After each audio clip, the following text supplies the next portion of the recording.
Bienvenue dans le podcast On est ensemble, le podcast qui te rappelle qu'on est ensemble dans cette expérience de vie magique, folle, spirituelle, complètement étonnante, époustouflante, drôle, parfois complètement absurde.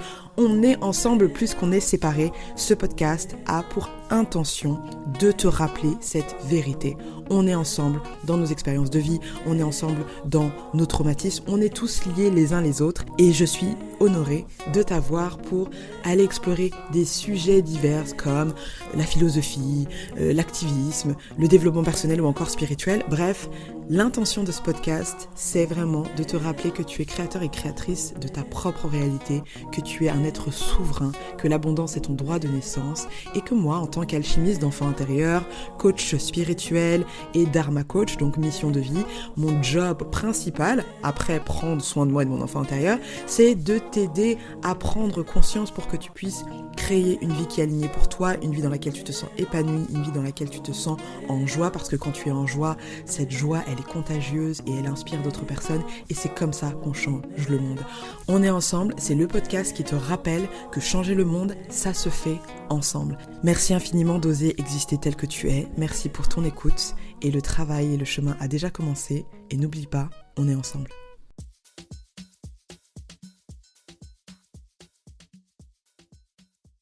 Hello à toi et bienvenue dans ce nouvel épisode de On est ensemble, le podcast qui nous rappelle qu'on est ensemble dans cette vie magique, complètement folle, complètement what the fuck parfois, qu'on est ensemble dans cette expérience humaine, dans cette expérience spirituelle, qu'on fait tous du mieux qu'on peut. Je suis Valérie et je suis hyper honorée et émue même d'être derrière ce micro parce que cet épisode, il est assez fort pour moi.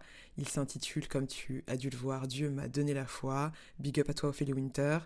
Et c'est un podcast pour te raconter mon expérience personnelle avec mon retour de foi. C'est-à-dire que j'ai retrouvé la foi, j'ai retrouvé ma connexion avec le divin et mon Dieu que c'est bon. Donc j'ai décidé d'enregistrer ce podcast parce que je voulais te partager les trucs de dingo qui se sont passés depuis que j'ai retrouvé la foi en fait. Je pense vraiment que j'ai été perdue pendant très longtemps et que là d'avoir retrouvé cette énergie, là cette connexion avec le divin, en fait ça me fait gagner du temps et de l'énergie et en fait quand je fais des découvertes comme ça je me dis il faut absolument que je le partage avec les gars, les go, mes gens sûrs, parce que je sais que c'est souvent des graines qui peuvent être plantées, qui peuvent germer, pousser, puis ensuite être cultivées, puis ensuite faire des boutures qui vont être replantées ailleurs. Et c'est comme ça qu'on crée un cercle vertueux, un cercle d'amour.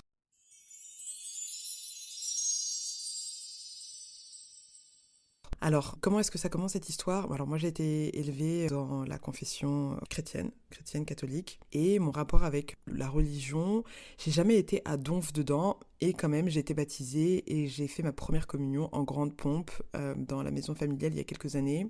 J'étais déjà au collège, mais j'ai pas le souvenir d'avoir un sentiment hyper fort avec Dieu en me disant voilà Jésus ou Marie, etc. J'étais plus, je pense, quand je faisais du catéchisme, j'étais plus intéressée par les faits historiques, par les histoires qui étaient racontées, que de sentir vraiment une connexion mystique, une connexion intime.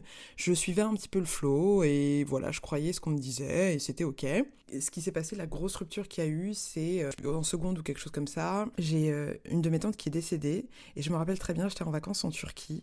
Elle était malade, je regardais les étoiles, il y avait plein d'étoiles filantes, je me rappellerai toujours, je me vois très très bien là où j'étais. Il fait chaud, je suis avec d'autres personnes qui parlent à côté et c'est comme si leur voix devenait un bruit de fond et qu'il y avait que moi et les étoiles et je vois cette étoile et je me dis que c'est un signe de Dieu et je prie et je lui dis ne l'embarque pas, redonne la santé à ma tante, à ma tata. Et voilà, je me dis ok, le vœu est parti, la prière est faite, bah si Dieu existe, il va exaucer tout ça. Quelques temps après, ma tante décède. Elle décède et en fait, avec le recul, je réalise que ça a été un gros divorce, ça a été une grosse fracture de foi à ce moment-là que j'ai pas retrouvé jusqu'à là récemment. Tu vois, j'étais dans une forme de critique, de jugement, même de dégoût à un moment donné par rapport à la religion particulièrement.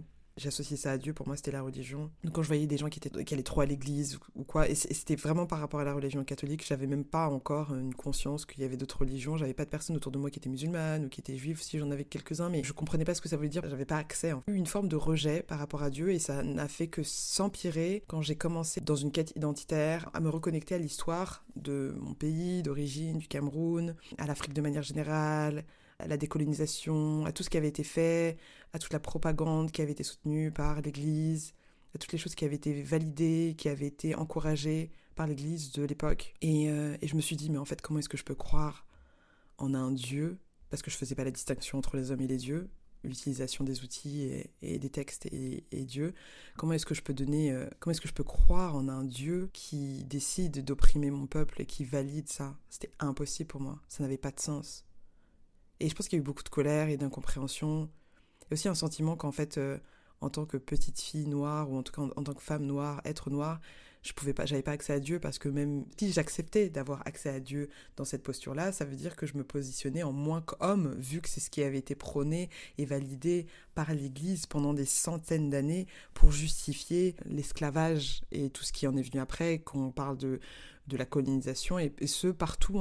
Ça a été un outil pour moi de propagande. Le podcast, il n'est pas là pour juger la religion, bien au contraire. Aujourd'hui, j'ai pas mal de recul par rapport à ça, et tant que tu crois en quelque chose de lumineux et en une énergie d'amour, alors on est grave ensemble. Tant que tu ne portes pas de jugement sur ma conception de la spiritualité et de Dieu, alors on est grave ensemble. J'ai des amis qui sont très proches, des sœurs même, dont j'admire la foi, et je pense qu'elles m'ont guidée même d'une certaine manière en osant parler avec force et ferveur de leur Dieu. Là, en l'occurrence, on parle de Dieu, enfin en tout cas dans la religion catholique, de leur Dieu avec une ferveur. Et je regardais ça avec admiration, je me disais waouh, j'aimerais trop pouvoir dire un jour, ouais, moi, mon Dieu, jamais il ne me laisse tomber, moi, mon Dieu, il est comme ci ou il est comme ça. J'étais en mode, je sais pas ce que ça veut dire. Et donc du coup, sur ce chemin de reconnexion avec mes racines, de compréhension de l'histoire, de me réapproprier, de capter que l'histoire des Gaulois n'était pas mon histoire, en tout cas pas directement, ça m'a fait déchanter, et je me suis dit, ouais, non, définitivement, la religion, c'est pas mon truc, salut les gars. En plus, je trouve pas ça stylé, je trouve pas ça cool, mais je savais pas en quoi je croyais. Honnêtement, je savais pas en quoi je croyais. Je pense que c'était une époque où j'étais un peu en mode vagabond spirituel. Je savais pas trop. Et ça a pas loupé. Si tu écoutes mon podcast depuis quelques années, t'as capté. Je me suis retrouvée dans des situations complexes, dans une relation traumatique, traumatisante, qui était abusive spirituellement. Tu vois ce que je veux dire? C'est-à-dire que parce que j'étais un peu comme une ère qui vagabondait, que j'avais pas d'ancrage spirituel dans ma famille, même si on a été élevé dans le catholicisme, il n'y avait pas de truc où on va à l'église tous les dimanches, on n'était pas pratiquant, donc ça m'a laissé une grosse place pour que quelqu'un vienne se positionner et prendre la place de Dieu. Et il l'a très bien fait pendant des années, mais je pense que le terreau, il était déjà là de base. Et quand je regarde aujourd'hui ma relation, ou la relation que j'ai pu avoir avec une de mes, et le mot est très fort, idoles, pendant longtemps, qui a été Beyoncé, j'ai bien compris qu'il y avait un vrai manque. En réalité, c'est pas que j'étais perdue spirituellement, c'est que la personne que je worshipais, la personne que j'admirais, c'était des personnes qui étaient en forme humaine et qui aimaient aussi utiliser des attributs de la divinité pour se positionner comme des dieux. Et donc du coup, parenthèse sur Beyoncé, je suis passée par plein de phases ces derniers temps. J'ai d'abord été très très fan. Pour te dire, le premier concert de Beyoncé que je fais, je suis en stage de fin d'études chez L'Oréal, donc je suis au lycée. Attends, n'importe quoi, stage de fin d'études en école de commerce. Je suis à l'ESSEC. Anyway, fin d'études, je pense que j'ai 21 ans, un truc comme ça. On va au concert à Bercy. Avant ça, on est comme des tarés avec mes meilleurs amis, en train d'être genre le matin super tôt pour avoir les places du concert, parce qu'on savait que ça allait partir super vite. On finit par avoir les places, on va au concert, et quand Beyoncé arrive sur scène, je m'effondre en pleurant. Parce que, en fait, je vois ma déesse, je vois cette femme que j'ai adorée et que j'ai vénérée pendant des années, qui a été pour moi une boussole, une béquille dans un monde que je comprenais pas, où ce que je représentais en tant que femme, en tant que jeune fille, c'était pas validé en fait. Et là, je vois Beyoncé qui arrive sur scène, bam, elle a des cuisses, elle a un nez, elle est fly, elle danse bien, et tout le monde l'admire. Et donc du coup, ces chansons me touchent. Dès que je connaissais Corée par cœur, je suis pas dans un extrême de la Beehive qui a une tendance fanatique, à savoir, en fait, dès que tu vas dire quelque chose de négatif à son égard, en fait, tu peux, littéralement, c'est la chasse aux sorcières, et je trouve que c'est très grave. Pendant des années, Beyoncé, j'ai réalisé avec le temps qu'elle avait pris la place de Dieu. Elle s'est positionnée de manière intentionnelle ou pas, je ne la connais pas, mais je ne peux que supputer. Elle s'est positionnée comme un dieu, en fait, comme le soleil. Et elle a pris cette place-là, et c'est très rigolo parce que mon ex, avec lequel j'ai eu cette relation qui était toxique, je pense qu'il avait capté ça, et donc du coup il a fait tout un travail de déprogrammation pour que je n'aime plus Beyoncé, et ça a fonctionné un petit bout de temps, et je le remercie d'ailleurs, si tu m'écoutes. Parce que ça m'a permis de justement de faire un pas de côté, de réaliser que non, j'avais pas besoin d'adorer quelqu'un, sauf qu'il s'est mis à la place. Smart. Anyway, Beyoncé, donc pendant longtemps a pris la place de Dieu dans ma vie et je m'en suis rendu compte très récemment. Il y a quelques temps, au fur et à mesure, j'ai commencé à capter qu'il y avait des trucs qui n'avaient pas de sens, qui n'étaient pas alignés avec mes valeurs. Et donc je commence à prendre de la distance, à réaliser que bon, en fait, quand pendant 5 années d'affilée, dans mon top Spotify, l'artiste que j'écoutais le plus, c'était Beyoncé. C'est pas une mauvaise chose, mais c'est juste qu'en fait, il y a tellement d'artistes qui font des choses complètement incroyables, qui envoient des ondes tellement positives, qui utilisent la musique comme une médecine pour aider le monde. C'est dommage de se priver de ça. Et l'année dernière, officiellement, je pense que tu peux m'applaudir, ça a changé. L'artiste que j'ai la plus écouté, c'est Janelle Monáe, entre autres, et avec d'autres artistes qui m'ont bercé et qui m'ont permis vraiment de me redonner mon pouvoir, plutôt que d'autres, tels que Beyoncé, j'ai l'impression en tout cas, peut-être que je me trompe, qui ont cette tendance à plutôt l'aspirer. Et donc, le gros déclic que j'ai eu, et t'inquiète pas, c'est pas un podcast sur Beyoncé, mais juste pour que tu captes comment est-ce que ma foi, elle est revenue, c'est qu'il y a quelques mois, et j'en parlais, j'ai envoyé une note vocale à Amel justement pour lui raconter ça, le podcast Spiritualista, il y a quelques mois, elle a fait un post en disant « Ouais, Beyoncé me saoule, je sais pas quoi », et en fait, ça m'a vraiment piqué dans ma chair, alors même que j'étais plus dedans, comme on dit au pays. Ça m'a un peu piqué. Et en fait, j'ai arrêté d'écouter les podcasts d'Amel. Et quand je voyais ses posts, j'étais en mode, ouais, vas-y, elle me saoule. Et un jour, je me suis dit, mais c'est quoi ton problème, en fait? Genre, la go ne t'a rien fait. Et j'ai fait un remix dans ma tête. Et je suis remontée à ce moment-là et j'ai capté qu'au moment où elle a dit ça, c'est comme s'il y avait un antivirus qui s'était mis en marche dans mon subconscient et qui m'avait dit, en fait, elle, tu la bouges. Et ce procédé, je l'ai déjà vécu, je l'ai aussi vécu dans ma relation avec mon ex où, en fait, il y avait des programmes. T'appuies sur un bouton et ça déclenche un truc de manière un peu inconsciente et tu réalises après que t'as posé certaines actions sans vraiment t'en rendre compte, mais parce que ça a été commandité, on va dire ça comme ça, au niveau spirituel, au niveau énergétique. Et donc, je réalise ça. Et je me dis, waouh, il y a là c'est chaud quand même. Et donc je me dis, allez Valérie, on prend son courage à deux mains, on va sur YouTube et on regarde un peu, on tape quelques mots-clés, Beyoncé, occultisme et tout. Et là j'ai commencé à voir des dingueries et je me suis dit, ok, très bien. Et donc j'ai donc capté ce résumé-là, cette conclusion, c'est qu'elle s'est positionnée dans ma vie, en tout cas à la place de Dieu. C'est comme si quelqu'un se mettait à la place entre toi et le soleil et qu'il te faisait croire que c'était lui le soleil. Mais alors que c'est pas vrai. Alors que derrière lui, il y a le soleil. Donc une fois que ma chère Beyoncé a été mise de côté, ça a déjà permis d'avoir un canal plus clair avec Dieu, parce qu'il n'y avait plus d'intermédiaire, il n'y avait plus mon ex, il n'y avait plus d'idolâtrie. Et donc le travail, il a continué dans ce sens-là. Et puis j'ai aussi la chance d'être accompagnée par des thérapeutes, c'est quelque chose dont je te parle beaucoup. Moi je suis très pro-thérapie, je suis coach bien évidemment, et je pense que le coaching est très puissant. Et je suis également pour la thérapie. Pour moi, c'est pas des choses qui sont opposées. Je pense que tu peux avoir les deux, et peut en avoir même plusieurs. Il faut un village pour élever un enfant. Il faut une communauté tout entière pour prendre soin d'un enfant intérieur. Donc, une de mes thérapeutes qui me connecte avec mes guides, et je viens la voir généralement quand, je pense une fois tous les mois et demi, un truc comme ça. C'est une personne ressource. Par exemple, je vais donner un exemple. Quand je suis rentrée de Dakar, et que j'étais en vrac là, après tout ce qui s'était passé, entre la dépression, entre les bails politiques dans lesquels je me suis trouvée au milieu, c'est elle que j'ai appelée et elle m'a nettoyée, en fait, elle a enlevé la charge énergétique et, je sais pas, spirituelle qui était liée à ce que j'avais vécu, et donc du coup ça m'a permis de faire remonter mon taux vibratoire. Là, la dernière séance qu'on a eue ensemble, je lui dis, écoute, là j'en peux plus, j'ai l'impression vraiment de ne plus avoir de sens. J'ai l'impression que mon travail n'a pas d'utilité. J'ai l'impression que quoi que je fasse, je serai toujours dans la précarité. J'ai l'impression que ça ne sert à rien. Et je commence à en avoir mal. J'avais régulièrement des nervous breakdowns. Donc vraiment, t'es là et tu pleures parce que t'en as marre en fait. Et en fait, elle m'a reconnectée. Elle m'a reconnectée par une méditation, par un soin, à cette énergie de l'amour inconditionnel.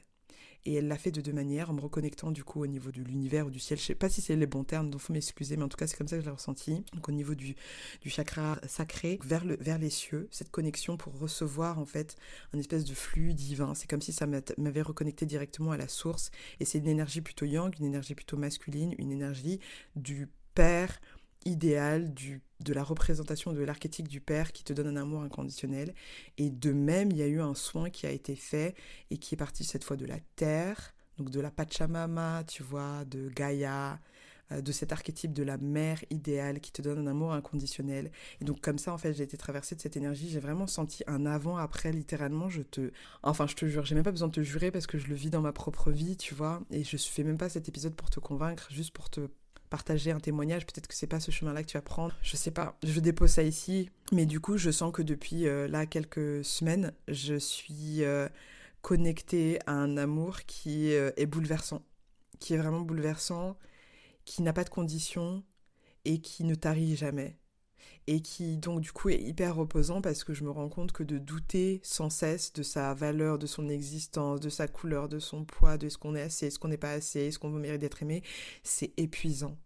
Donc d'avoir cette connexion-là avec le divin, avec Dieu, avec l'univers, avec la source, avec les ancêtres, avec la nature, je ne sais pas ce que c'est en tout cas, avec cette énergie qui a décidé, choisi à un moment donné de prendre, j'allais dire de son temps, mais c'est une conception humaine, mais en tout cas de prendre sur elle, de me créer moi, Valérie Djoumessi, dans ce corps-là, de me faire vivre toutes ces expériences de vie, même les plus compliquées, de me faire exister, de me faire avoir le choix, de choisir mon taf, de créer, d'aider d'autres personnes à faire de même. En fait, je suis émue de gratitude et je me dis, mais bien sûr que je suis aimée, bien sûr que je suis protégée, bien sûr que je suis guidée, bien sûr que je mérite d'exister, tu vois. Et c'est ça que je voulais te partager aujourd'hui, je voulais te partager cet amour que je ressens, qui est totalement indépendant de est-ce que j'ai atteint mes objectifs, est-ce que j'ai ceci, est-ce que j'ai un mec, est-ce que j'ai des enfants, est-ce que je gagne, ça n'a rien à voir en fait, c'est un amour qui est là de facto, comme si je te disais l'eau ça mouille, en tout cas jusqu'à présent l'eau ça mouille, on sait jamais avec les dingueries qui se passent, mais l'eau ça mouille,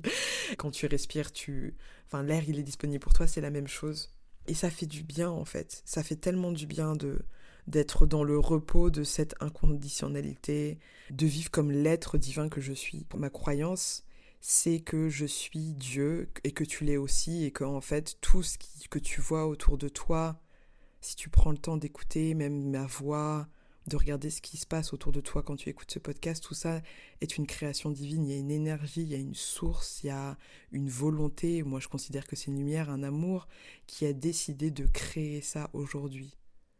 Mais c'est dingue. Mais quelle beauté, mais quelle chance, mais quel privilège d'exister. Moi, je trouve ça magique. Dieu m'a donné la foi, en tout cas, j'ai retrouvé la foi. Et du coup, je suis en gratitude et je me sens beaucoup mieux, en fait. Je me sens vraiment heureuse d'exister. Parfois, dans la voiture, en ce moment, je suis en mode, mais ma vie, elle est trop stylée, ma vie, elle est trop stylée. Mais sur des trucs bateaux, je suis en train de sortir les poubelles, je me dis, putain, mais ma vie, elle est grave stylée. Genre, quand je passe du temps avec des gens que j'aime, je me dis, mais ma vie, elle est lourde. Même dans les moments où je me sens triste, je me dis, mais attends, a posteriori, je me dis, mais t'es en train de vivre cette expérience-là, t'es en train de vivre ce sentiment de tristesse, enfin, waouh! Je trouve ça magique, en fait. Et j'ai parlé de tout ce qui s'est passé qui m'a amené sur ce chemin-là, mais je ne rendrai pas honneur à mon enfant intérieur en ne la mentionnant pas, cette petite fille qui, finalement, ce travail que je fais n'a été qu'un prétexte pour me reconnecter à Dieu, quoi. Et c'est ça aussi, finalement. Et la formation que j'ai faite, là, sur le Dharma, coach spirituel, je trouvais ça cool au début, ouais super, je vais être coach spirituel, mais maintenant ça a vraiment encore plus de sens. Parce que mon intention c'est de t'aider à te reconnecter au divin et à cette croyance et cette profonde conviction que que Dieu est là pour toi et qu'il t'aime ou qu'elle t'aime, peu importe. Que cette énergie souhaite que tu existes et que tu thrives et que tu t'amuses et que tu réalises tes rêves. Parce que cette vie-là, telle qu'on la vit, elle va durer un moment et puis à un moment donné ça va passer à autre chose. Et tous nos questionnements sur, oh mon Dieu, le réchauffement climatique, oh mon Dieu, les guerres bio, bien évidemment, c'est des conceptions humaines et on n'a pas envie que les gens souffrent, on n'a pas envie qu'il y ait des gens qui meurent, on n'a pas envie que la planète elle parte en live. Et en même temps, parfois, je prends du recul et je me rappelle que cette planète qui me paraît tellement immense et tellement complexe et tellement... Mais en fait, c'est juste une petite pépite dans l'univers. Même pas une pépite, un morceau de petit fragment d'énergie qui existe dans un univers qui est tellement infini que on pourrait même pas conceptualiser ce que ça veut dire, comprendre, tu vois. Donc voilà pourquoi je voulais faire cet épisode, je voulais te parler de ma foi, du fait que je l'ai retrouvée, et avant j'en avais honte, enfin tu vois, genre de parler de Dieu, tout ça, c'était des trucs, je me dis oh là là, mais en fait là je suis tellement heureuse d'être une fille de l'univers, I'm a child of the universe, tu vois ce que je veux dire? Et mon Dieu, quelle filiation de dingo, déjà j'ai des parents extraordinaires, déjà, commençons par ça, même si j'ai passé beaucoup de temps à dire les parents machin, mais en fait ils sont extraordinaires dans tout ce qu'ils ont pu créer, dans tout ce par quoi ils sont passés. Et en plus de ça, au-dessus, j'ai la grande chef, le grand chef, the universe. Je suis une enfant de l'univers. Waouh, je sais pas. Moi je trouve ça trop stylé, en tout cas. Et c'est ça que je voulais te partager. Je voulais te partager cet amour et j'espère qu'il te pénètre et j'espère qu'il vibre en toi. Comme il vibre en moi.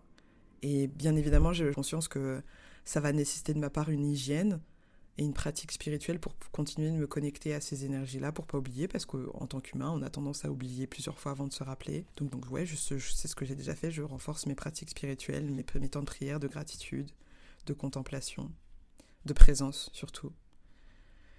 Et on embrasse tout ça en douceur. Donc voilà, c'est ça aujourd'hui. Tu connais, hein, moi je suis très branchée business. Il y a une pote qui m'a dit la dernière fois quand j'étais à la Spiritual Gangsta Festival là, et elle me dit ouais, ça serait trop bien de créer ça, et je me dis ouais, ça ferait un super business. Et elle m'a dit tout n'est pas business, et c'est vrai. Mais dans ma tête, tout est business. Et c'est ok, tu vois. Et donc du coup, tout ça pour te dire, faire la transition sur le fait que sur mon site Vateil, donc Vibe avec ton enfant intérieur, vateil.world, j'ai créé un shop où j'explore ma créativité, mon amour de la mode, des arts, des vêtements et de la magie, de la spiritualité, avec des pièces qui sont de la marque, la plupart du temps, Stanley Stella, qui est une marque qui est engagée en tout cas dans la création de produits qui prennent soin de l'environnement, des communautés, donc les t-shirts, etc. Et j'ai créé des modèles qui me font kiffer, avec des références comme ça. Tu vois, il y a un t-shirt où c'est Child of the Universe.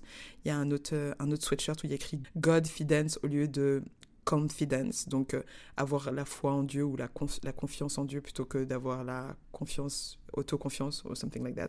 Bref, je vais mettre le lien dans la barre d'infos si jamais tu as envie de porter des créations comme ça. N'hésite pas, je vais continuer d'en créer parce que ça me fait kiffer pour partager la bonne parole à ceux et celles qui souhaitent l'entendre, dans l'amour, dans l'ouverture d'esprit et de cœur. Quel que soit le Dieu que tu pries, sache que si tu pries l'amour, on est ensemble.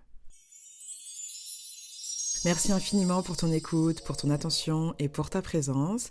Le podcast a été édité par mes soins et la musique a été réalisée par ma sœur DJ Clémy, qui est également sound designer et artiste. Si tu as aimé le podcast, je t'invite à faire une chose très importante, à savoir faire circuler l'énergie de l'amour et de l'abondance en envoyant 5 étoiles ou un commentaire ou un DM, bref, en partageant autour de toi cet épisode à une personne qui pourra en bénéficier. C'est comme ça qu'on crée une énergie vertueuse, un cercle vertueux. Alors je compte sur toi, et si tu as vraiment apprécié ce podcast et que tu dis ah mon Dieu, j'en veux plus, eh bien écoute, say no more. J'ai un autre podcast qui s'appelle Vibe avec ton enfant intérieur et qui lui est dédié 100% à ta connexion avec ton enfant intérieur. Il sort 2 fois par mois le dimanche et il te suffit de le chercher sur ta plateforme de streaming préférée. Ça s'appelle Vibe avec ton enfant intérieur.